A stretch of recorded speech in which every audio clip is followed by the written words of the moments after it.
Hillsborough Television News Breaks, connecting you to county events.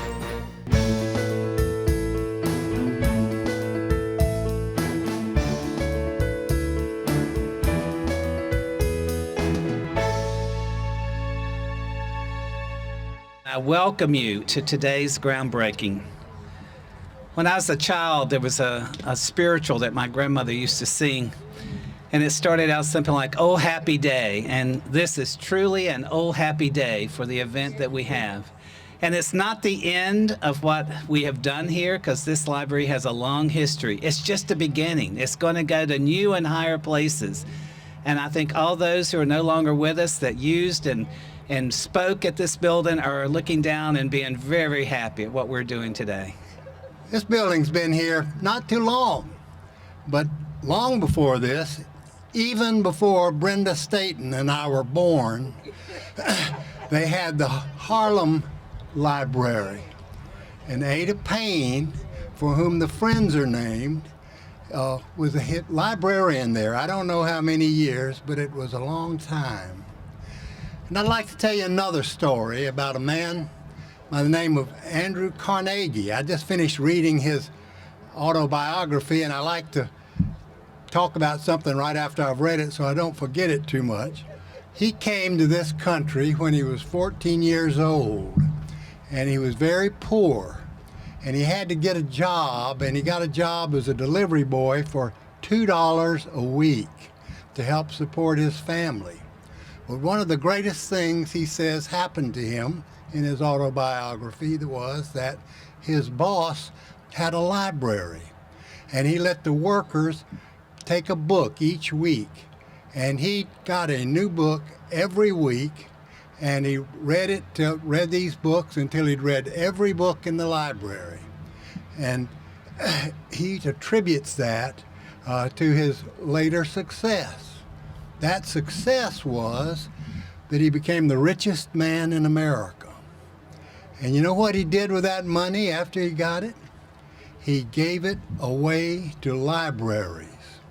And he gave 2 libraries to the city of Tampa, the first in 1914, and he gave them with a promise from the city then and later the county government that they would maintain and keep these libraries. And the county government and the city before it have done a magnificent job in adhering to their promise in connection with that library. They have now 25 branch libraries, and this one is going to be new and improved. It will be the most expensive building, I believe, that the library system has built since we started, unless maybe Seminole was more expensive, but it's going to be $7.8 million, as you see in your program. I came on the library board because I wanted to find out if libraries were needed anymore on account of the internet and whether they had a purpose. And I'll tell you what I've found so far.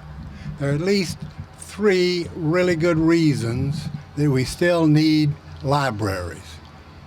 I'm sorry y'all have to have the sun in your eyes, but anyway, there are 3 reasons. One is libraries have collections that you can get to and go through. But if they don't have connections, they have the ability to get the information you need throughout the world with the technology they have. But the most important thing that libraries have are librarians. These experts can guide you through what you need to find, and they can help you with it. They can especially help kids. And this building, when it is finished, is going to be a jewel. And I hope that when you bring it to this community, that this community will gain from it, and that you will reward the brilliance of this jewel, and that Brenda and the other ladies in the Ada Payne Friends will help us through it. And I hope that you'll protect this building and care for it, and especially care for the kids who'll use it. This has been the a major milestone in what has been a 12-year journey. From the initial time that some of us got together and began to dream about what could happen here at 1505 North Nebraska Avenue. This library, as someone has said, has been here since 1969, and it's served a wonderful purpose, particularly for the people from Central Park Village, Tampa Park Apartments, and from all over the city, actually. But what we're about to have, I guess, another year from now is really going to be something that very few cities and very few counties have.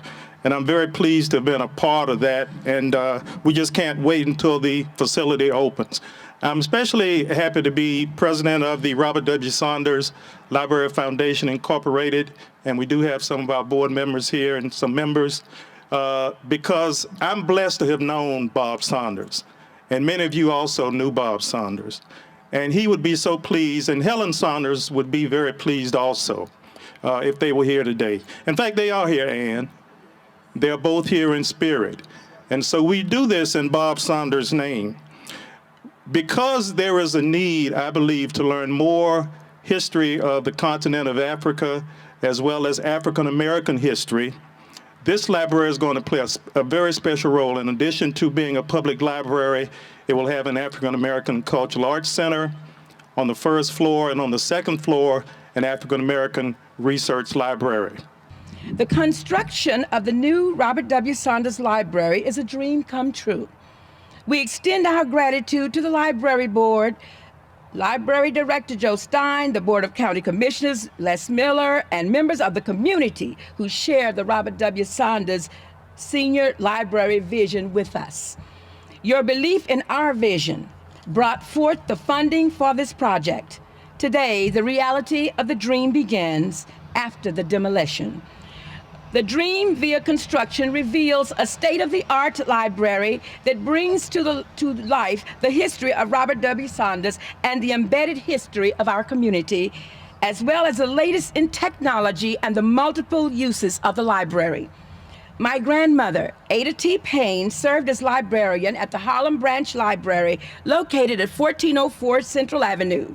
I can only imagine how ecstatic she would be if she were with us today. However, as Fred reminded us, she is with us in spirit, because she always wanted the best for her clients.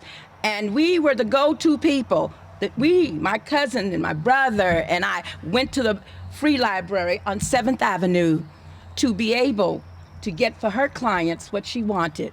So it's just with great pleasure. I don't have words to express how excited I am, because in those days, I went around the back, down the stairs, but she always said, children, it's not the door that you go in, but what you get when you get there.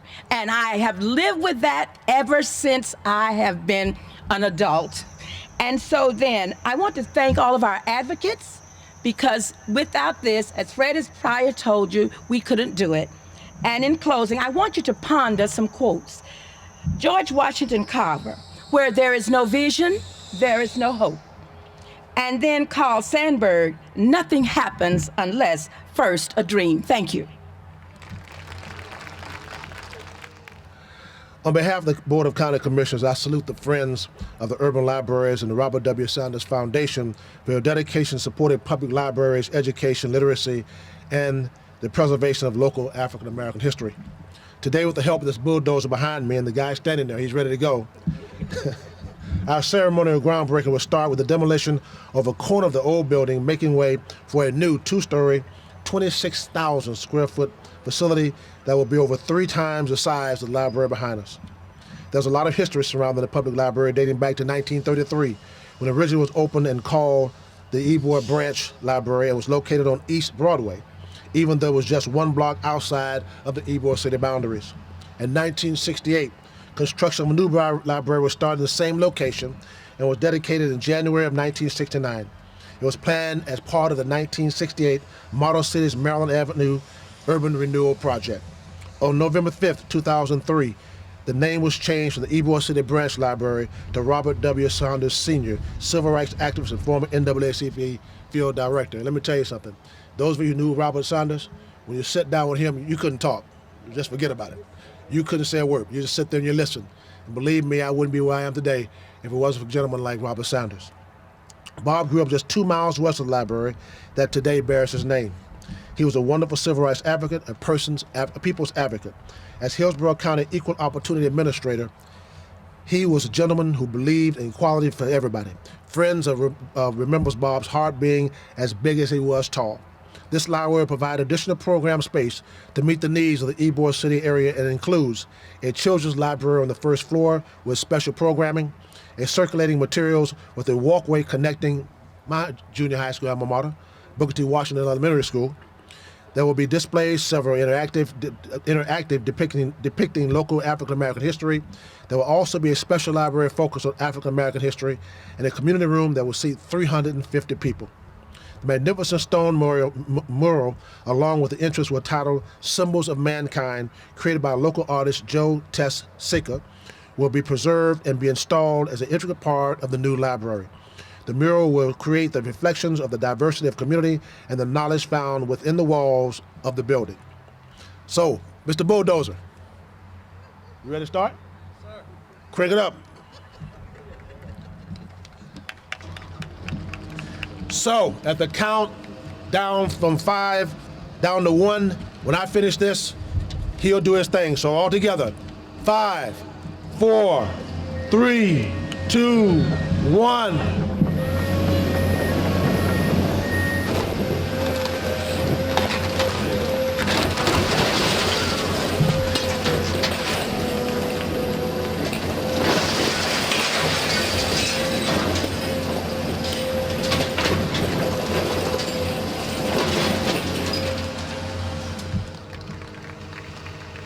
For more news and information, like us on Facebook, follow us on Twitter, or watch us on YouTube.